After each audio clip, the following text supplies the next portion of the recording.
Yes, ndagusuhuje aho wisanze ari kuri SKILLNET Rwanda, ishuri ry'Abanyarwanda bose bashaka kwiga ikoranabuhanga. Wo gusuhuza na undi ni Modern Boy teacher wawe. Rero urakaza neza ko muri Aptitude nkubwira ngo niwitegure usubize tukatugendane kuri ibi bisubizo, ndetse ibibazo byabyo urabibona ko nibikunda kubazwa muri psychometric. Ubundi wowe twabanye muri video ya mbere ndagushimiye. Ikibazo cya mbere dore ngiki uburyo kibaza, ngiye guceceka uraza kujya ubisoma, ubundi uze kunyandikira muri comment ngo ese ibisubizo wabibonye gute, ese wari ubyiteguye ko byagenda gutya. Rero nk'iki ngiki urabona ukuntu kibaza, igisubizo urabona ko ari A. Ubundi tuzahure cyangwa se tuze guhura ku musozo w'iyi video umbwira uburyo wayibonye, cyangwa se umbwira uburyo ibibazo bishoboye. Gusa nkubwira ngo ufata agakayi wandike kugira ngo tugendane. Ese ujye wabonye amanota angahe baramutse bayashyize ku ijana ku bibazo ni 21 nabyo.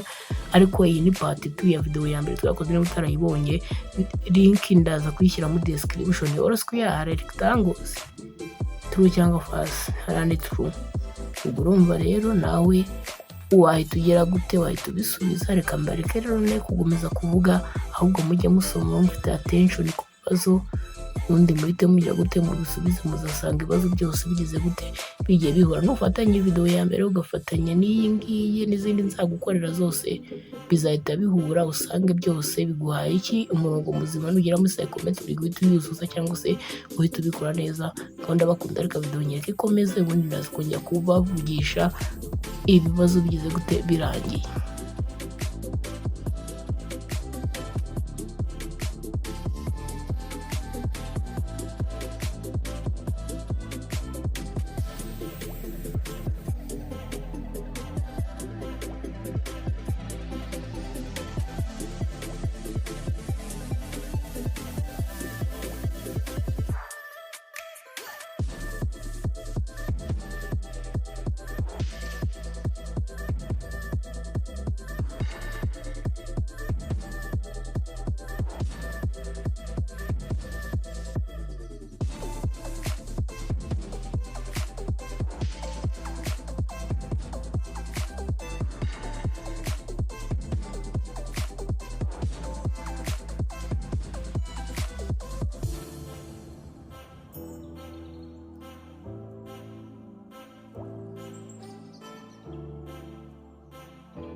Ndabona ibibazo bisa nkaho birangiye, bandi tugiranye ku musozo w'iyi video. Ndabakunda cyane, ni mwarimu wanyu tuma bisekre banga wisanze ni kuri SKILLNET Rwanda, mubwira ngo kanda subscribe kugira ngo ntazagire isomo rigucika. N'ishuri ry'abanyarwanda bose bifuza ku ikoranabuhanga. Duhure mu zindi video. Ciao ciao.